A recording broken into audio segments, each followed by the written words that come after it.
Hi, everyone. I'm Clara, Chief Empowerment and Partnerships Officer at Marber Security. Welcome back to the Authenticity Journey, a human capital forum in wealth management. Co hosting with me today is Marlon Bermudez, founder and VCISO at Marber Security. Hello and welcome.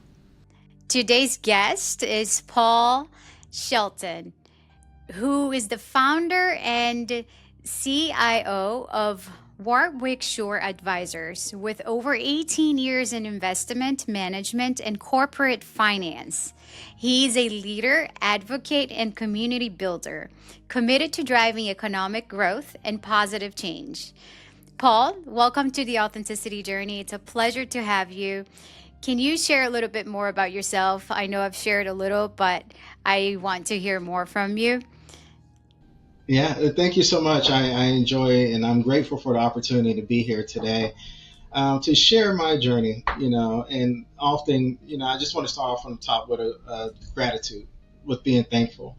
Oftentimes, as a leader, as a founder, as anyone, you really don't get a chance to sit down and reflect on the steps that you've taken to get where you are. So I appreciate you guys for providing that outlet for individuals to be able to reflect on that and be able to grow and build on that success. So I would say for me, I am grateful, to work in the industry that I work in. I am grateful, every day to be able to come into work and do something that I love. Um, um, on a personal end, I'm a father of four, married. I've been married for 18 years, father of four. This is a very exciting time as I have a child going into high school, one going into middle school, and one going into elementary school, starting, Oh, kindergarten. wow. So I have a kindergartner, a third Aw. grader, a sixth grader, and a ninth grader. So Um, you're living all the phases you all the can phases, possibly live. all the phases, and my vehicle is going all the different directions between three different schools at one time. So it's Oh my it's God. it's exciting. It could be stressful, but it's exciting. And I mention that because without my family, I couldn't do any of the things that I do today. They are really my foundation. And the days where I'm having frustrating days or bad days or anything, I think about them. And oftentimes, daily when I get home, my 4-year-old asks, Dad, how was your office today? And that's his way of saying, how was your work? How was your day? Did you have a good day? Did you have a bad day? And no matter what my answer is, if I say, today was a struggle, or there was some more excitement than I wanted today, or anything of that nature, he's always like, great. All right, let's go play. Let's do something. So Oh, it helps it, keep me grounded on, what's really important in life. And, it makes sense that you mentioned about your kids being your grounding place. I think I heard that from someone. I think it was in the past podcast, and I think it's real because kids, they are so gentle, soft, naive, this is how we are born, right? We are born with that naive, gentle, soft side. But as we grow older and all the demand and Mm, overwhelming things that the world, you know, brings to us, it kind of shifts a little bit. So I think as you're feeling so overwhelmed with, yeah, work or having a bad day, as you get home, you have a child who's just starting to discover the world, you know, asking you, well, let's just play, let's do something simple. And it's yeah, a reminder of how simple life actually is. But we hmm complicate it, right? Because we want so much more and we complicate it, us as adults. We all do. I do too. So I yeah, think it just reminds you of that gentle softness to life. Okay, we can just play. Why should I drown and be overwhelmed? Let me just yeah, play. And I'm sure it makes you lighter after because you take that moment of appreciation for what actually matters. So I love yeah, that statement that you made. yeah. It does. It helps out a lot, and I would say kids have a great way of grounding you, and from both the negative and the positive, they'll keep you in the middle. I remember, after we launched the credit union, and I was excited about that and had some success and, doing different things that were just pretty cool for me in the finance industry. I was talking with my daughter and I shared it with her, some of the things that, I was doing and kind of just naming a few things here and there and why I was excited. And she was like, okay, great. Then she went on about her day, went back to her tablet. It was like, I Yeah. was like, I just reached the pinnacle of my life, it feels like. And she was like, all right, so, what's for dinner? What's next? So, Yeah. but Yes. it's awesome. It's an awesome thing.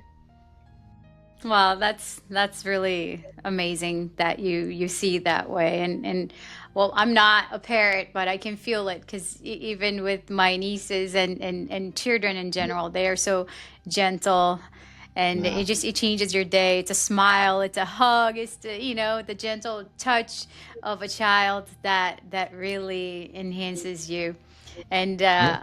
I can see how amazing dad you are because you're dealing with Thank all the you. different phases, the teenager, Yeah. the toddlers, and Yeah. it's a Yeah. lot. And yeah, that's beautiful. Well, Paul, I know we've met you a while back ago in a wealth management conference, and Yeah. we had an amazing conversation. And what stood out to us was how authentic and real you are, and that's the guests we truly appreciate and love having in the podcast, because the authenticity journey is all about the human experience, and really bringing a little bit of that personal aspect of life. Who is Paul beyond work, beyond career? And I know you have a very successful career. Would you share with us how did you get into wealth management? What was your path through your career now? Yeah, yeah, definitely. And I thank you for that question because it gives me the opportunity to highlight my dad a little bit. So my dad is really, the reason why I'm in the industry right now. My dad never worked in the industry.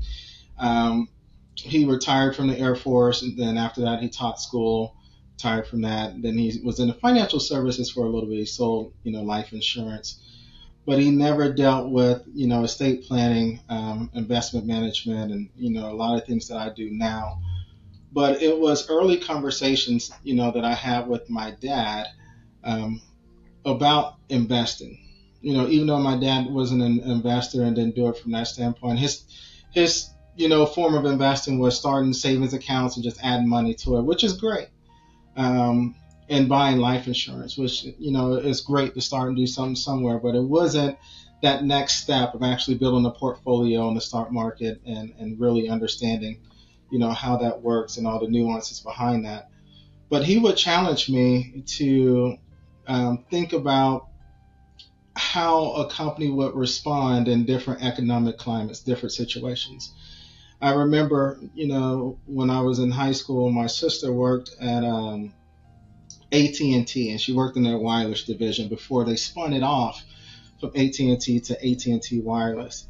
And he asked me, he says, when they're doing the spin-off or when they're selling the company, does that increase the value? What does it mean? Are, people be laid off? Are they going to have to hire more people? And so those kind of conversations and questions, even though they were, just quick conversations, little small things at the breakfast table, but those things, caused me to think about and look at things from a different perspective.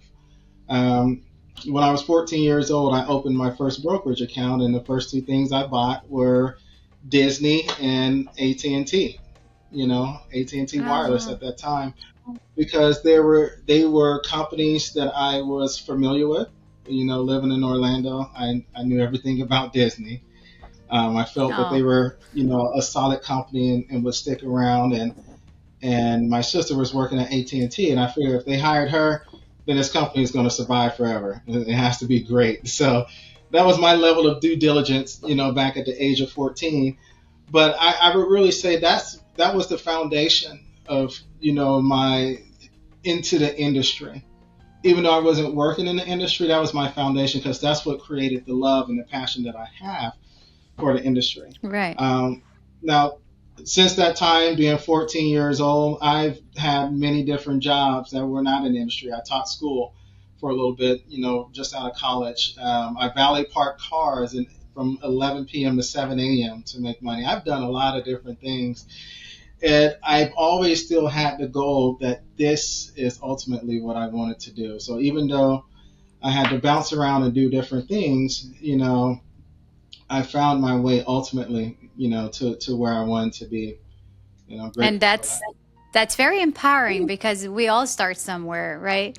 I think that empowers the new generation, the next generation, especially because as we watch others and we see so much success out there, and people actually creating a beautiful life and a beautiful career for themselves, and there's this younger generation who is just in the beginning stages of building something, and there's this Yeah. sense of fear, anxiety, frustration, because you just want to be there, and it takes time, and there's a whole path that teaches you, and you have to move through it. You do many different things until you figure it out, until you get to where you need to be, and these other things Right. that you do are actually part of building you, because maybe if you haven't done everything, all the different jobs and careers you've had in the Yeah. past, maybe you wouldn't be so good at what you do, right? Yeah. And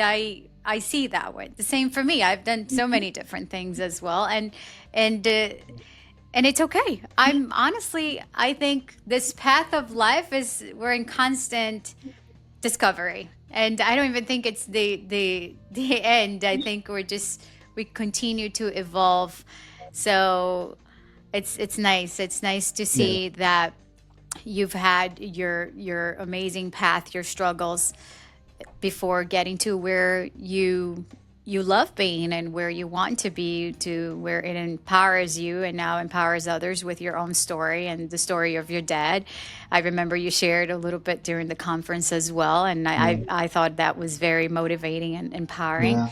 There are challenges we face in life that we think it's going to hold us back, but Hmm. instead it brings us to the right place. And it's part of the And journey. Paul, Yeah. Yeah. it is. And Yes. Paul, I love how you mentioned that you started your career essentially at 14 years old. Yeah. And that path, it reminds me of my own because when I was right out of high school, I started my own computer and repair business, serving smaller businesses and doing 100%. networking too. So that there's an entire path that I started since high school. But that reminds me of self leadership. We like to be leaders, we like to lead others, but at the end of the day, we have to start with self leadership. And the Hmm. earlier in our life that we start, the better. And now Yeah. you're leading, first of all, your family, your kids. You're leading by example. You're leading by example of success and good values and all of that too. But that also all started when you were younger. So that's impressive to see. Yeah. Yeah. And I appreciate that so much. And it's the journey. It's that journey. I like. I've never been ashamed about my journey and about the mistakes that I've made, and about the hiccups in the road, and the bumps, the bruises, because I believe all of that builds the character. A lot of people go to the Grand Canyon to look at it and see how beautiful it is and how carved out it is and everything, but in order for you to have that beautiful image, it had to be cut with sand and winds and everything that was Yes. bruised in order to get to the final product. And Yes. sometimes I feel like that. I feel like I've been cut, I've been bruised, I've been thrown into the gale force winds. But the product on the other end, and the ability to be able to sit down and show my kids that, listen, I did this, I was able to survive it. Whatever it is you're passionate about, just go after it. Even if it doesn't work out the first time around, even if it doesn't work out the second, third, fourth, or 10th time around. If you're passionate about it and you know what your worth is and you can do it, pursue it by all means and live up to it, and don't let anyone stop you from it. And don't take no for an answer until you get there.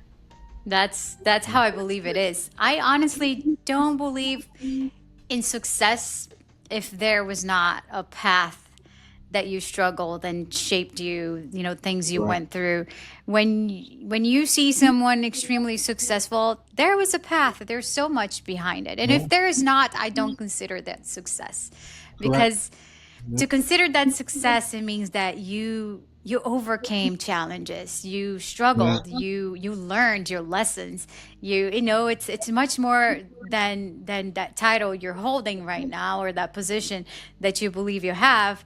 It's about the struggles and the path itself, like the Yeah. bruises, like you said.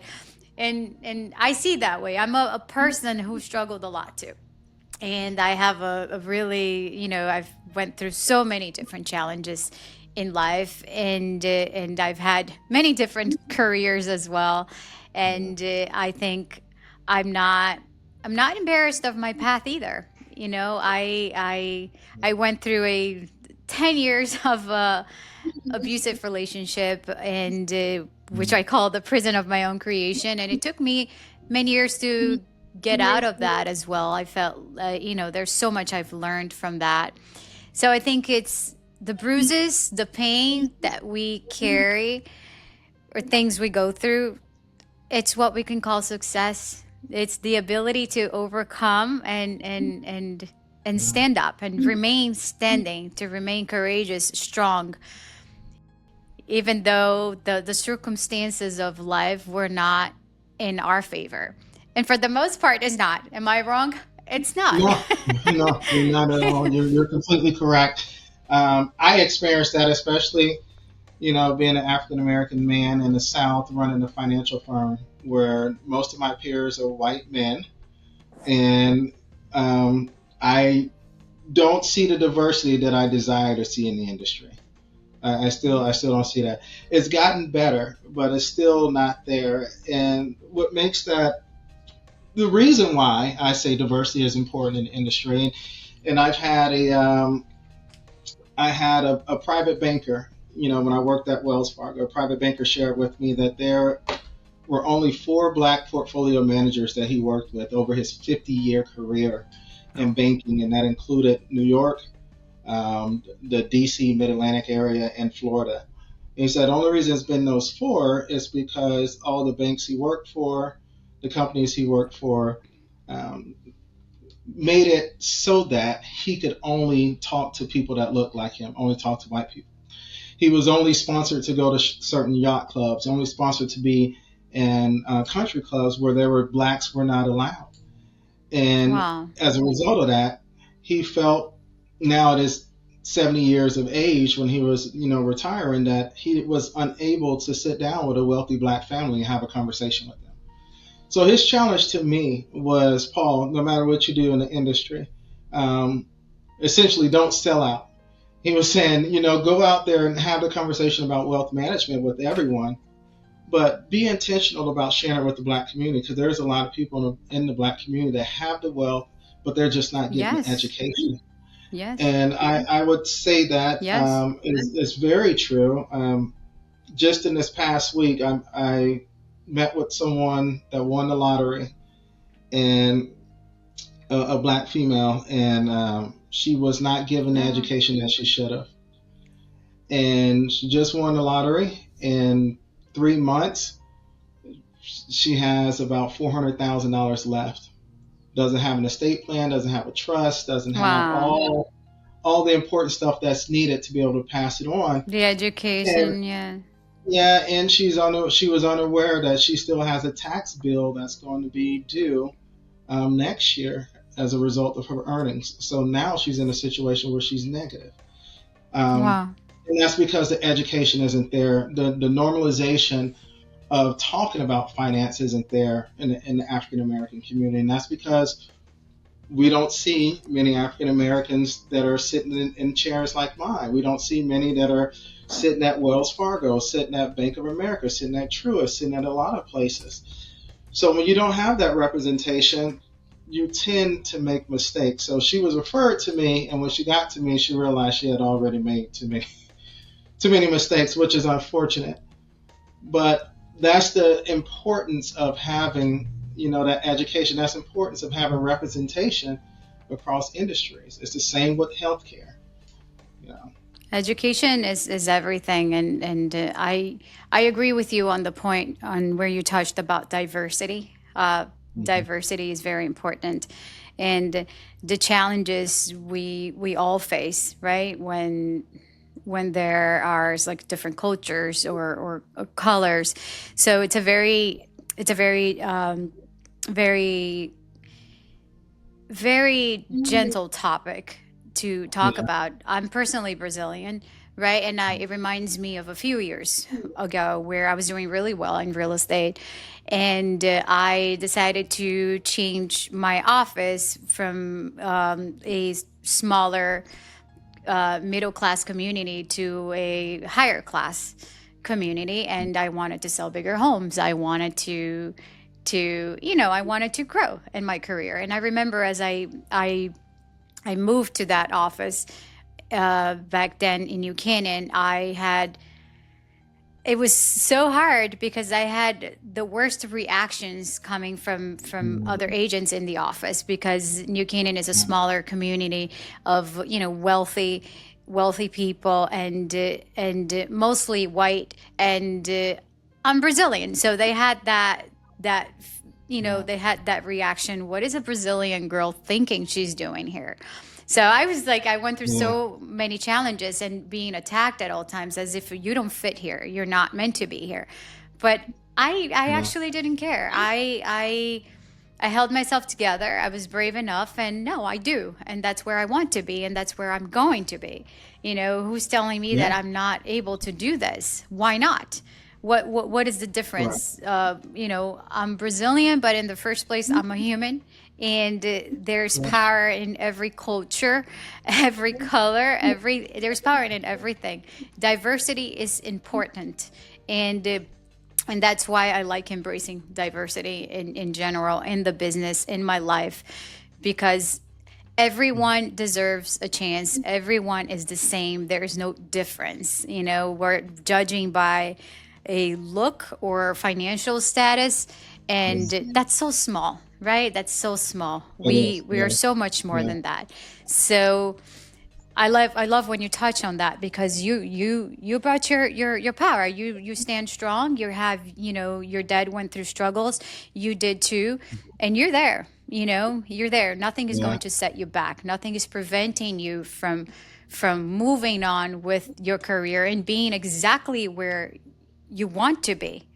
And Correct. that's beautiful. And I do the same thing. So I feel you. Yeah. I know I've been Yeah. through similar things. I think we've all had, right? Marlon and I, and Yeah. and all of us. And that's not anything to be ashamed. In fact, it's what makes us stronger, and even more Oh powerful yeah. in what we do. Yeah. I agree. You definitely draw a lot of strength from it. Yes, yes, yes. Strength, like I said, strength comes from challenges. The strongest, bravest people I've ever met, their life was not easy. No, not at all. It's the wrong idea. That means their life was really, really challenging, and filled with struggles and pain and suffering, and that's why they're strong. That's why they're Yeah. strong, Yeah. because they know how it feels to be in challenging situations. They know how it feels to beat the circumstances. Like, the circumstances are not there. If you go by the circumstances, you won't make it. You can't do it. It's not possible. But we beat that. That's Yeah. we we don't believe in the circumstances. We believe that we can, and we just move forward and we do it, and that's it. Correct. Correct. Yeah, and for us, one of the things that helped me define myself as a person earlier on was trying to figure out who am I as a person, right? So it's an existential thing that we all go through.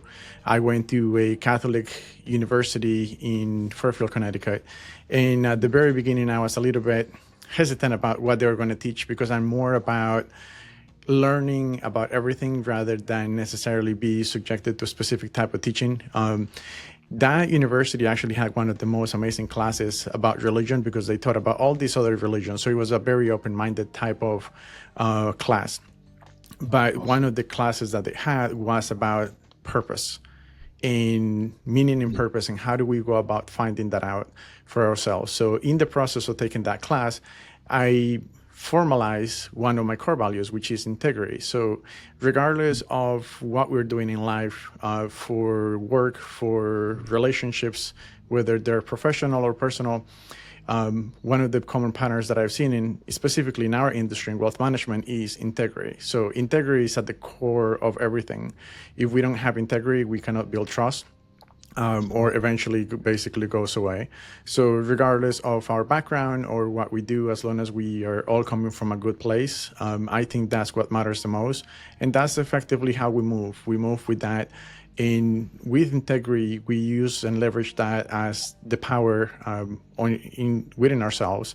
And then we build our own path. Like Clara said, there's struggles that everyone goes through. And I believe everyone has struggles regardless of their stratosphere economically. Right. There is different complications at different layers. But being able to step out of the comfort zone, being able to figure out how to grow, and it's not just personally or professionally, you have to grow as a human.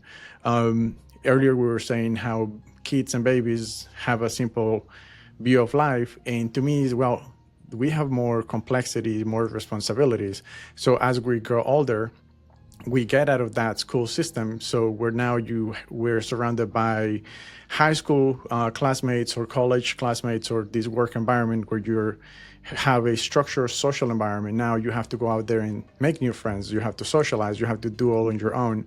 So it's a great thing because it's a growth opportunity, but then we have to figure out all on our own. So there is more complexities, more responsibilities, and the better we navigate that, the more successful we are overall. Yeah, I agree with that 1,000%. And I oftentimes look at my kids when they're playing with their friends, especially the youngest. And I, when kids, when they're 3 years old, 2 years old, 4 years old, they don't see economic status, social class, they don't see color, they don't see race, they don't see religion. They just see, hey, that's another kid. Let's play, you know. And I wish so much that we could hang on to that as adults and look at each other. Hey, yeah, that's another person that's in business like me. Let's hang out. Let's collaborate instead of looking at the other person as someone that's a competitor that I need to put down and try to do as much as I can to damage them to make myself look better. So we all need that Tyler mentality sometime. We do, and that's what's well, I can't really use crazy words here, but that's what's really damaging the world because Yeah. it's it's so simple, but we look at other people by their appearance, their financial status, by their color, their culture, and it's so small, and it's really instead of building a world where we grow, where we are actually moving in the same direction, we are all drowning and becoming destructive because Yeah. Yeah. we're in this competition and we're in this level of judgment that's way too Hmm. much. It's pure judgment. Even like on social media, everyone is portraying something that's not realistic, and Not at then all. we compare ourselves with other people, and Yeah. this is all unrealistic. It's not even real life. Of course, yes. I'll go Yeah. on social media and I'll post something that I thought it was beautiful, or a beautiful moment of my life, or a beautiful dinner or a beautiful trip. But this is not life. It's not realistic. The reality is different. The reality is like there are challenges, there are problems. Some days you're beautiful, other days you're drowning, some days you're stressed, others. So I think it's really about detaching from that level of judgment that we all have as humans, that's just bringing Yeah. us into a place of destruction, because you see that it's constant It's judgment Yeah. on your appearance, judgment on this, on that, and you have to look a certain way, you have to behave a certain way. You have to dress up a certain way. This is all exhausting. Like, I'm personally exhausted. Like, that's why we brought the authenticity journey, because let's just be authentic. Correct. We're not always going to show up beautifully, right? Some Yeah. days we're just in a different state, Yeah. and it's okay. It's okay. I want to be able to show up when I'm not, when I'm not the best version of myself. Yeah. I don't want that to prevent me from showing up, because, oh, what are people going to think? Today I'm not that Clara that's just bringing light. Maybe today I'm a Clara that's more stressed, or a Clara that just wants to run away, because she's, that's And it's the okay. purpose of the authenticity. And Yeah. Yeah.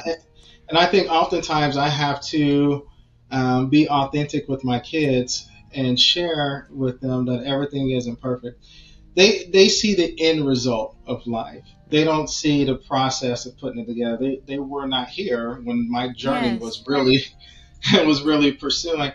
And like you said, oftentimes social media, where there's YouTube, or I don't really let them have much social media, but they'll see things that other kids are doing on YouTube or social media, and it's a false reality. It's not what life really is. No. Mm-mm. So, No. and then they fall into that sense of comparing their reality to a false reality, that they see Yeah. on, and you have to reel them back in. It's a So, reality. yeah, bring them back into Yeah. reality. And I think that's where the authentic nature really can flourish, And because it's like, that happens yeah, all the time. I've met people where their life looked amazing on social media, and a lot of times even I myself I've compared myself. yeah, Okay, how did you do that? And you have, so many followers, and you always look amazing, and you always look happy and everything. And then when I actually got to meet them in person and to get to know them, I've learned that there are struggles, and that's not the reality all the time. And it it's made not. me feel better, and it made me realize, hey, it's not that what's there it's fake, but maybe it's just the best parts of life, the best of your day, but it's Yeah, not all realistic. And kids nowadays, especially you as a parent, they're just yeah, comparing, so they're already growing with all that insecurity. yeah, It's yeah, just in the beginning stages, all filled with insecurities, and that's not what we want for to the world and to the society we live in. You want kids to grow feeling confident, and confident, to be seen, to know that they can, to know that they can do whatever it is that they want, to know that they are powerful, they're beautiful as they are with what they have, and that they already have yeah, enough, and with what they have they can build something. yeah, yeah. And I think that's very important, especially more so now than ever. I didn't grow up in the social media era. Um, Social was, let's go to the playground. We're going to socialize with each other. We're going to talk. We're Right. going to learn how to be social. Nowadays, it's, I can be mean to someone through a text message. I can be mean through someone over social media, and not really truly understand what the ramifications are of that. But from the standpoint of being authentic, as well, how does it shape me as a man? How does it shape me as a father? How does it shape me as a citizen, someone in my society? I know back during a great financial, recession, me and my wife hit very rough times. Both lost our jobs, were struggling. That's when I started working 4 jobs. She was in nursing school full time, and I felt as a young married man um, that I was failing in life Right. because I've never really seen a recession before, at least not from the standpoint of someone that has to pay a mortgage, pay bills, and feed a wife and take care of responsibilities. So I internalized a lot of that. And it wasn't until, my dad found out that, hey, you guys are struggling. You don't have no food. You need to eat. You need to do this and everything. And he shared with me, he was like, son, when I was in the military, I had your mom, I had your older 2 sisters, and he says I wasn't making a lot of money. He says I was a security guard at night, and I was a bartender, at night. And my dad doesn't drink any alcohol, so for him to be a bartender, was just something that's, he had to The do to make need. money. Yeah. And Yes. he said, I did that because I wanted your mom to be able to stay home with your sisters, with the kids, because we felt that was the safest route for them at that time, back then. And when he shared that with me, it allowed me to realize that I'm not the failure that I thought I was. I'm just going through a struggle. And it's Yes. nothing wrong with asking for help. So No. I feel like a lot of times, even in business now, where I have that imposter syndrome that catches me, when I'm in a room and I'm the only one that's black, I'm the only one that looks like me, the only one that's the CEO of their company. Um, I get that imposter syndrome. Like, do I really fit in? Yeah. But then I have to, reel it back in and understand that yes, I do fit in, and this is why I'm Yes. here, and this is the road that it took me to get here, and I'm going to embrace it, and I'm going to love it, and I'm And going to not only embrace and love it, but I'm going to share it with everyone else, the next generation. yes. In Yeah, fact, I think you even fit more. The fact that you feel like, okay, I am black, do I even fit here? That in yeah, fact you do. You do. yeah, Because think about, there's something unique about you. You're there. You're made it. You're in that room because you deserve to be, because you have the talents that are required to be there. You have the knowledge, and you're there. And just think yeah, about everyone else that you are empowering. Like all the other professionals. The fact that you're standing there, it's everything. So I think every time you think about going into a room and having that second thought, do I even fit there? yeah. Absolutely. I I do. appreciate that. Even more than anyone else. I Yeah, deserve to be here. yeah, Because of the challenges, because of how hard it is to be there, that makes it even more empowering. yeah. And I love that. So you just I stick with appreciate that that. and you go and Yeah. I do that too with so many different things. A lot of times, I Mhm. think we were discussing that earlier because that's a topic, imposter syndrome. That's a topic that hits all of us. Yeah, it I've does. had, It does. moments that people won't tell, but maybe I was stepping into a place or either interviewing someone or public speaking where my heart was just racing and I'm extremely nervous and just thinking, okay, am I capable of this? Can Yeah, and do I deserve to be here? I mean, should I be here? What if I'm not enough? And then I go back into that sense of, yes, I can, and that's why I'm here. And yeah, I'm unique, and whatever it is that I bring, it's going to be amazing. And if I make a mistake, who cares? Who yeah. cares? That makes me Exactly. even a better person because Yeah, because we all do. So I think that's a big topic, imposter syndrome. It's always brought into this podcast because mm, you're not the only one. We yeah, all feel it, and yeah. being able to share that, it's so important. And as we talk about imposter syndrome, if if you could speak to black men professionals, they're looking to get into finance today, Mhm. what would you tell them? Because you're here to empower, right? Yeah, You got to yeah, where you are, and you're here for a reason. So bring that into life. Don't just hold that to you. Like, bring that out to the world, because there are so many kids out there, or professionals, or maybe older mhm. professionals. They're sitting on the couch right now, or maybe in their office, just wondering, okay, but I don't, the circumstances are not in my favor. So, what would you tell those professionals? Yeah, I love that question, and I would say, in the short answer, when the circumstances are not in your favor, that's oftentimes when it's most defined and divine for you to do it. I had an opportunity when I was in Boca a few months ago to meet with a group of young individuals from different colleges, a very vast group, and they were all at the Financial Advisor Summit. And three of them pulled me aside, and asked me, those questions. It was I think it was two of them were from Two of the black guys, they're still kids in high school. So Right. one was a sophomore, I believe, and junior up in Illinois, University of Illinois, and they asked me specifically that question. They said, "We wanted to talk to you because we see you and we don't see many others, but we want to be here. We want to work in the industry too." So I think what was most important was sharing with them that what my journey was.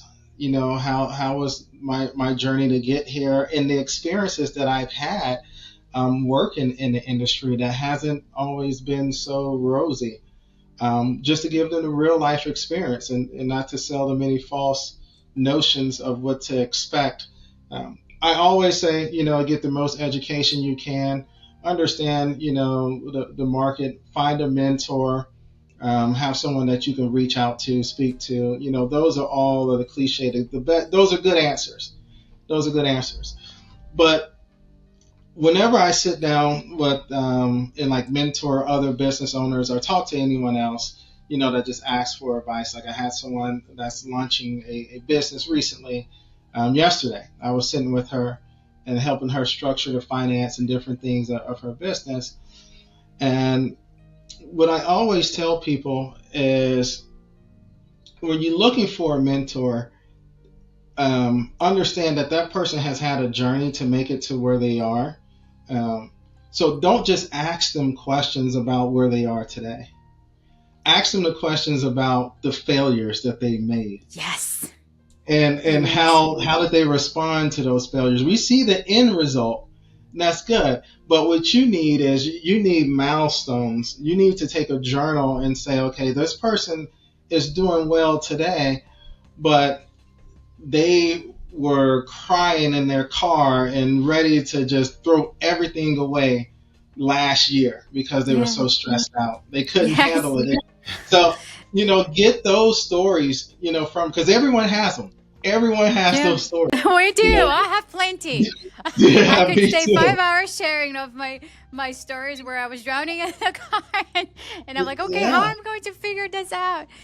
So, yes, I like that you're talking about that, because everyone has that. Everyone. It doesn't matter how successful they are right now or today. They can be like on top of the world. Everyone has it. Everyone. Right. Yeah. So that's often my advice, because I like to be authentic, honestly. I like to tell people where the true reward and the true trophy is. The trophy isn't, the success or being able to buy something at the end of the day, or, the wealth and everything. The true success comes from running the race and being able to say, I ran the race and I was able to finish. I didn't quit. I kept running. And I kept running all the way through. And so I challenged them. I said, find those mentors that you have, that you talk to, whoever it is.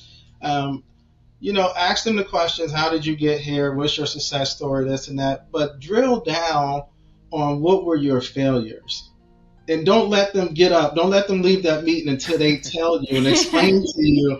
It's not to embarrass them or to call them out on anything, but say, no, I'm asking this question because I know that I'm an imperfect person and I'm going to make mistakes.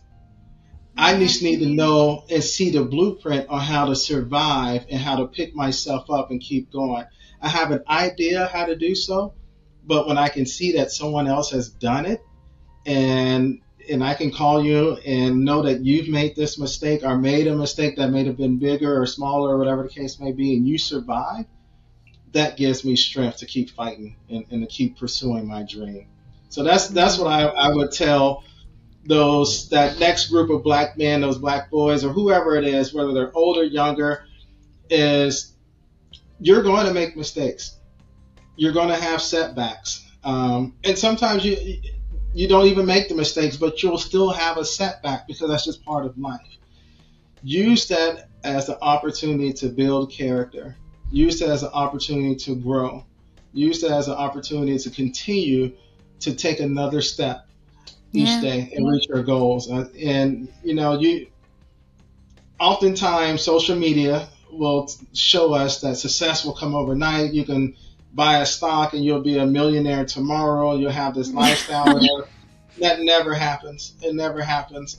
It can happen, just like someone can win the lottery. It can happen, but just as quickly as it comes, it's going to go away. So be prepared for taking step by step by step by step.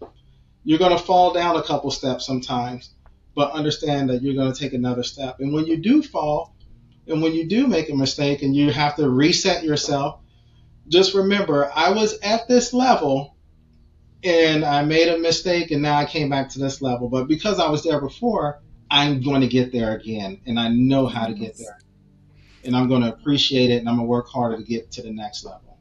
That's what I was talking about, falling, right? Because we think we're going to remain in that stable line in life where everything is just comfortable and nothing shifts, nothing changes, and then eventually we fall. Yeah. And the fall is something that we fear, and we're so scared of falling. And I don't know why, because Yeah. I don't think there is a way of not falling. If you No. think about life, you will fall. It You will. doesn't matter. Yeah. Okay, going back into yoga, I always bring my Yeah. yoga side, but it's kind of like if you're holding on to a pose and you can look so beautiful, Yeah. and you look beautiful in that pose, whatever it is pose that you love. If you stay there for 20 minutes or more, eventually you will fall. You Yeah. can't carry that beauty on. You will fall. And there's no other way. And it's the same thing in life. You can reach the highest point where you believe it's your highest peak. You can be at your best, moment in life, but that will not remain. And it's kind of overwhelming when we say that. But we need to know that nothing remains the same. Nothing. Everything shifts direction, even the best moments of our lives, that comes to an end. Then when that comes to an end, we fall. Yeah. We fall. And then, okay, oh, shit, I'm falling again. Everything Yeah. is falling apart.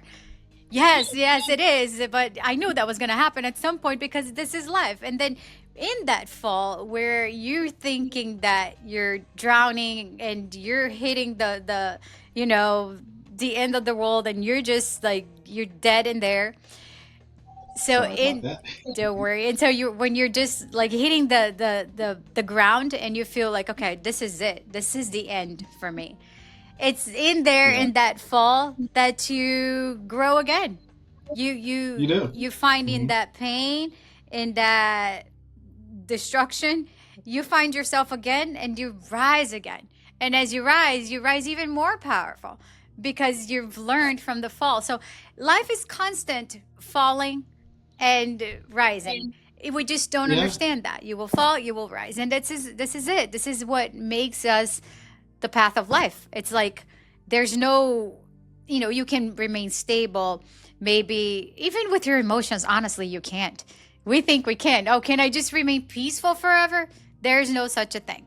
You're going to feel overwhelmed. You're going to feel like shit. You're going to feel miserable. Yeah. You're going to feel, destroyed. You're going to feel tired, exhausted, whatever it is that you're going to feel. You're going to feel it all. And then you're going to feel amazing again. So this idea that there's that perfection that we can maintain and everything is perfect, there is not. That's why there's that saying, enjoy the moment. You have that moment, it feels amazing. But what's coming next? Let's move on with the roller coaster. You get it. Yeah. I think most people, we don't understand how or accept the ability to be wrong.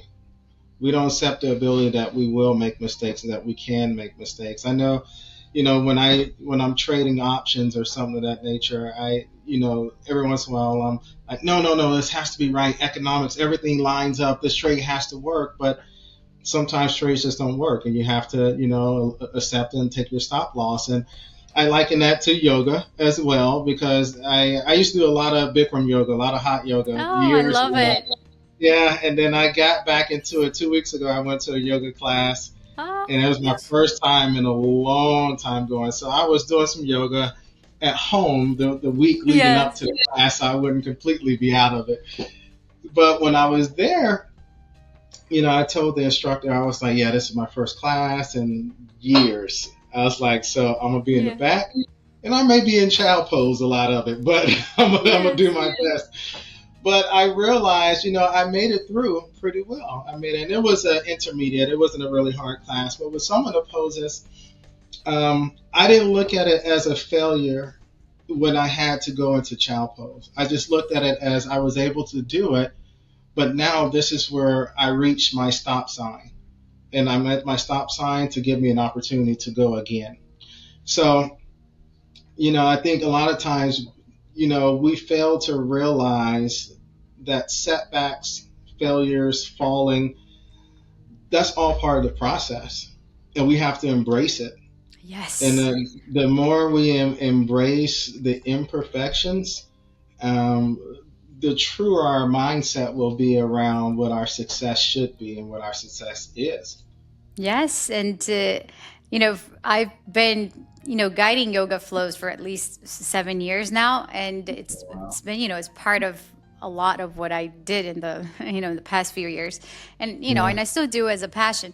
But the idea of yoga, just going back into that feeling Okay. that you had, okay, I'm just going to remain in child's pose and I'm not going to do anything advanced, is that we have the wrong idea of yoga. Yoga is is about your heart, is about how strong and courageous are you able to remain in life regardless of the circumstances, the changes, the feelings, the sensations, the emotions.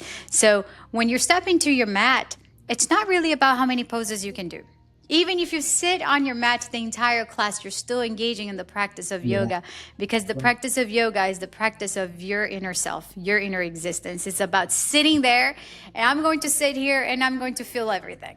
I'm going to feel Yeah. stressed, overwhelmed. I'm going to feel miserable. I'm going to feel sad. I'm going to feel happy. I'm going to feel ecstasy, happiness, joy. It's going to be so much. And I'm going to remain here sitting and moving through this, because it's okay to go inside and feel everything. It's the only way we rise again. So it's about embracing all of those emotions. So that's what yoga really is. The movement, it's a way of that you start releasing the tension in the body and things like that. Mhm. But the yoga point here is about understanding that Yeah. life is not stable, and it will never be. And I know you could just preach the most beautiful things at all times. It's like I tell people, they come into their mats and, oh, relax your shoulder, feel relaxed. That's the idea of a fool. There's no such a thing. When you come onto your mat, you're not relaxed. You're stressed, and you're okay, Yeah. relaxed. Okay, you're like, okay, that does not work. So it's about, all right, come here and sit on your mat and be everything that you are avoiding. There's don't Yeah. you don't no need to relax. Just feel the stress, feel the agitation, feel everything. And then when you actually embrace everything, like you said, you mentioned imperfection, about embracing imperfection. So when you embrace all that imperfection that you're hiding, Yeah. you actually realize that you start becoming lighter, because you're no longer holding onto something. You're just embracing the imperfection. And then when you realize, you're like, oh, I'm suddenly actually relaxing and grounded. Right. Why? Yeah. For the simple act that you had of embracing the imperfections. That's it. Yeah. I And I like think that. taking a yoga class is very similar to doing business too. And here is why. When I attended my first yoga class with Clara a few years back when we first met, I was comparing myself with how advanced everyone else was doing the eagle, Yeah. and like, yeah, I'm not doing that. I'm gonna fall down. Yes. But we compare ourselves with either what we see from others in real life or the fiction that's out there in social media. But at the end of the day, I am a big fan of competition, but competition with myself. Am I better today than I was yesterday, last month, Yeah. last year? So competition is healthy, but it has to be realistic. And the Yeah. best person that we can compete with is ourselves. Because if we're not improving, if we're not growing, in my opinion, time just keeps going and we're just falling behind. True. I agree with that. Yeah. I agree with that Paul, 100%. is there something you've learned outside of Yeah. finance that Yeah. has made you better in it? outside of finance that's made me better in finance. Um, I would say there's probably a million things. I would, what I think about is discipline, I guess, would be the number one thing, because that's something that I preach to my kids. In sports and, everything, discipline and excellence. Always do everything that you're going to do it well. Even, like my 8 year old now, he's playing Pop Warner football, and they got him on the offensive line, and he's really a skill player. But this is his first time with this team, and he was like, "I want to play a different position." I was like, "Do your best at what they gave you now. Just do your best at it. Do your best at what you have, and eventually your time will come. So just stay there." I think that principle is probably the best thing that I've learned, because when I started the company, I looked at everyone else that was so much larger and said, "Oh, I have to grow to this level. I have to do this. I have to be at this level. And when I'm not there, I'm a failure. If I'm not doing this, if I Right. don't have this amount of revenue." But and it's hard because I had to step back and understand that, through my kids, that I'm teaching them discipline. I'm teaching them to be appreciative for what they have, but I have to do the same thing for myself on the business side of things. So I would say, that would be one of the major things that I learn and try to practice every day, because sometimes I feel like I'm learning it every day again, Yeah. over and over. Well, I know you're a dad of three, a father of Four, three, actually. and Yeah, a four. Yes, yeah, four, and yeah. you're married, and you have a beautiful family. Thank you. How do you how do you manage to keep yourself grounded as you're being pulled in so many different directions? You have Oh, this yeah, experience with all the kids going through different phases in life, and you have a wife, and you have the business. How do you manage to pull it all together and remain grounded as you're being pulled in all these directions yeah. at the same time? I would say that is extremely hard, because I feel like I'm going in so many different directions that I don't even have a chance to even breathe, honestly, at times. I was telling someone earlier before this call what my schedule is going to look like starting Monday, and it's going to be getting up, leaving out around 6:45 to drop my high schooler off, rushing back home to wake up the kindergartner and the third grader, getting them dressed, getting them to school, getting them, off, and then having my daughter that starts middle school at 9:30, making sure she's getting out the door, um, in daddy's appropriate attire, and stressing about that. So I was like, I'm doing all that, and my work day hasn't even started yet. So it's like I Yes. have so much to do. Then with band camp, practice, cooking dinner, getting them ready, making sure they have the clothes, and it's a lot. It's a lot. And so my spiritual life helps me through a lot.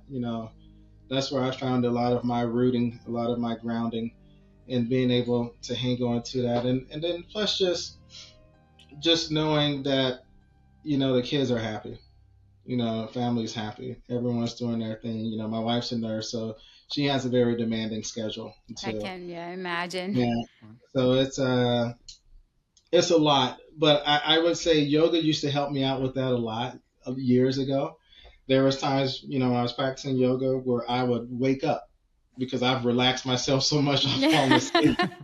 But I would say that one of the newest things, I guess, that I do just to kind of give me zen and peace, besides just sitting on my patio, watching TVs, is I started a little garden. Now, my sister, she's probably like a master gardener, if there is such a thing. I don't know, but she grows everything. But a friend of mine gave me a papaya tree, and then I Nice. have a bunch of scallions and different things that I just started in my backyard. So every day, when I get up in the morning, when I get home, I'm out there watering, I'm talking to them. And literally for like those 45 seconds, it's just like Mhm. everything is cool, everything is great. So that's probably my go-to right now, is trying to develop a green thumb and grow things. So that may be what I'll lean on for the near term future to help keep me grounded. Yes. I think Marlon can probably resonate with that because that's something you love as well, right? Yeah, I'll send you a photo. We have we live on the Nice. fifth floor. We moved downtown recently, and we had a little bit of a garden on the eighth floor before. Now we have a larger garden on the fifth floor. Oh, We nice. found this place downtown West Palm Beach that has a larger patio. I call it the patio. It's basically a porch, but It's not, we have a Yeah. it's lot of not really plants. fun. We have a lot of plants there. So Yeah. similarly, every day in the morning and at night, I go and water everything. We sit there with the water view. It's a place where we can find a piece of tranquility. We Yeah. can walk a few minutes to nature, but we brought nature right outside of our door. So That's we definitely awesome. enjoyed that. I like that. I like that a lot. That's awesome. And Paul, to wrap up this part of the podcast, what piece of advice would you give yourself if you could go back in time and you were 5 years old? Woo! Go back in time. I'm 5 years old. It has to just be one piece. There's like a bookload of Just, things just, I probably just, would just tell. one piece, Yeah, just one piece of I would. advice. I would say that one thing, one piece of advice is, um, it's going to be better. It's going to be better. There's a lot of times I just wanted to quit, give up on everything. And if I was able to talk to that kindergartner that's 5 years old, and I remember my kindergarten days. I remember um, my older sister is 14 years older than me. She was talking to me and telling me, "Oh, you're a kindergartner now. You're a big boy." And I remember her doing that. So when she sees this, she's gonna laugh about it. Shout out to my sister Latanya. But I would tell myself that it's going to be better. Because there's I times in love my that. life where I always thought it's bad. It can't get any better. And every time that I think about that now, I told myself years ago that this was bad, but look how much stronger I am today. And I feel like this Yes. situation is bad, but look how much stronger I am today. I felt like I was stressed out. When I launched the credit union, I was going through, right after launching the credit union, we went through an audit through the NCUA, and I was going through an audit of my wealth management firm at the same time. And when I was going through both of those audits, and I passed, both of them were great. I thought to myself, it can't get any worse than this because this is I'm not sleeping. I'm stressed out. I don't know. The SEC is asking me for questions, and I have the NCAA, two different government agencies coming to me asking me for financial information where there are serious implications if I don't produce and if something is wrong. But even through that, I look back at it, and that was in 2022, and I look back at it and was like, that wasn't as bad. I can survive that. So I would tell myself that 5 year old that it's going to get better. Just keep going, keep pushing. It's going to get better. That's that's Yeah.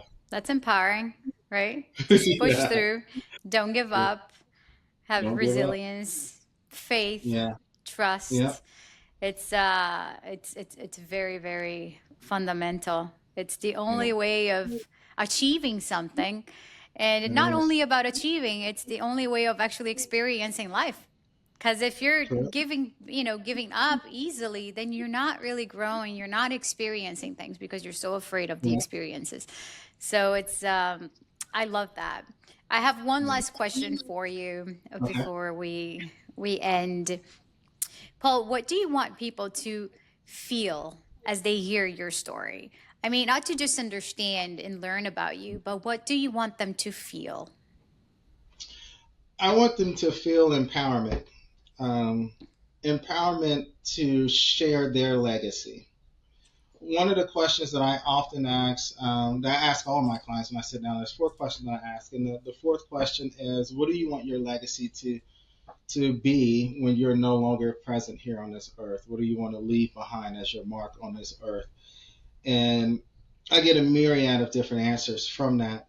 But what I ultimately want is for people to understand what their value is and how to embrace that and share it with the rest of the world. I'm a strong believer that we're all here for a reason. We're all here to support each other, and we all have something that we can contribute to this world and make it better. So, I want everyone to be empowered to leave a stamp on their legacy today. Like what did I often, when I pick up the kids from school, I often ask them, three questions. I was like, what did you learn today? I asked them two questions and I end with a third comment. I said, what did you learn today? And did you have fun? And if they can tell me they learned something and yes, they had fun, then I said, well, you had a complete day. You learned something, you increased your knowledge, and you enjoyed life. That's a complete day. So if I could empower anyone that's listening to really live out their legacy and make sure that that legacy outlives them, um, that's hopefully Mhm. what I would love for them to receive from this. Beautiful, beautiful. Yeah. Well, it was such an amazing conversation, and I truly enjoyed having you on the podcast. I think you brought so much wisdom, and I really appreciate your courage to stand up and share your story and Yeah. all the impact you're making to all of us, to everyone who knows you, who gets to know you, and wherever it is that you go, that that you speak, or that room that you step into, I'm sure you're bringing all of that wisdom, presence, and that makes such a difference in today's world. I really appreciate that because it requires courage. It requires real courage to stand up and live and actually to create in that space where we know we deserve to be. So I think all that lesson and wisdom that you shared with us today, and to everyone who will be watching, has so much value. So much value. It has empowered both of us, and we share similarities in our paths and struggles as well, and the way Yeah. we feel and the way we have felt in the past. So I truly appreciate everything you shared. Thank you so much, Paul. Well, yeah. Thank you so A- much. I appreciate the opportunity. And Thank you, Joel. and I sent you an invitation for our upcoming event in October. I know you're not in this area, but for any Yeah. reason you end up having the time to join, it's going to be an amazing event in wealth management where we're gathering leaders in wealth management for um, Okay. a dynamic socializing Yeah. setting where we'll have opera singer, ball dancing room, tango, and it will be very a lovely evening in the heart of West Palm Beach downtown. So we're very excited. So Nice. feel free to join us if that's something you're able to. Yeah. Yeah. I look forward to it. I'll definitely look forward to joining if possible. All right, thank you for Thank you so joining us much, Paul. today. No And problem. Thank you.